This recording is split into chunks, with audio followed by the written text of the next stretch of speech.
सभी को प्रणाम। बुरा करते हो तो बुराई साथ रहती है और अच्छा करते हो तो अच्छाई वापस मिलती है।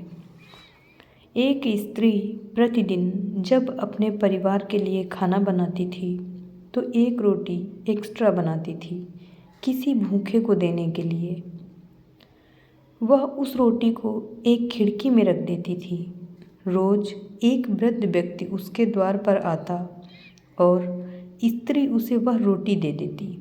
रोटी लेकर वह उसे धन्यवाद देने के बजाय बुरा करते हो तो बुराई साथ रहती है, अच्छा करते हो तो अच्छाई वापस मिलती है, यह शब्द कहता हुआ वह आगे चल पड़ता। कई दिन तक यही सिलसिला चलता रहा। वृद्ध व्यक्ति आता, रोटी लेता और वही शब्द बड़बड़ाता हुआ चला जाता। प्रतिदिन यही शब्द सुन सुनकर स्त्री क्षुब्ध हो गई। उसे उस वृद्ध व्यक्ति पर क्रोध आने लगा और वह सोचने लगी कि यह कैसा व्यक्ति है, रोज रोटी तो ले लेता है परंतु धन्यवाद के लिए एक भी शब्द उसके मुंह से नहीं निकलता, बल्कि वही शब्द दोहराता है। बुरा करते हो तो बुराई साथ रहती है, अच्छा करते हो तो अच्छाई वापस मिलती है। आखिर हर रोज यह शब्द बोलने की क्या आवश्यकता है?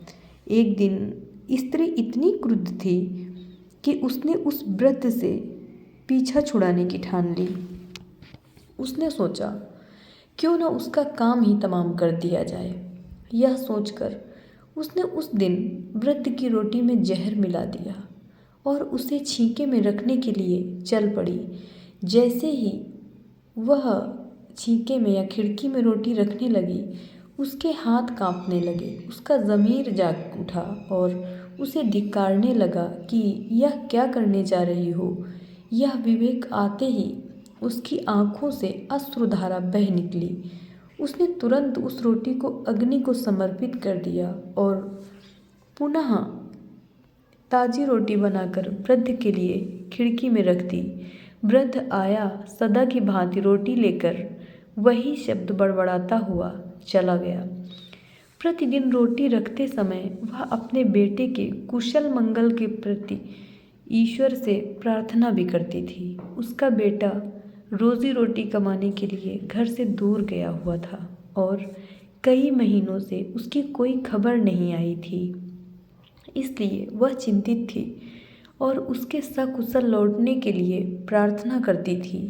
उस दिन सायंकाल स्त्री के द्वार पर दस्तक हुई और द्वार खोलते ही उसकी खुशी का ठिकाना न रहा, क्योंकि सामने उसका बेटा खड़ा था।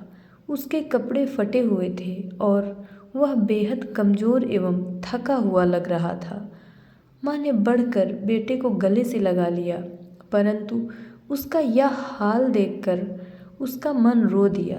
तभी बेटे ने उसे बताया कि उसका घर तक जीवित पहुंचना एक चमत्कार से कम नहीं था।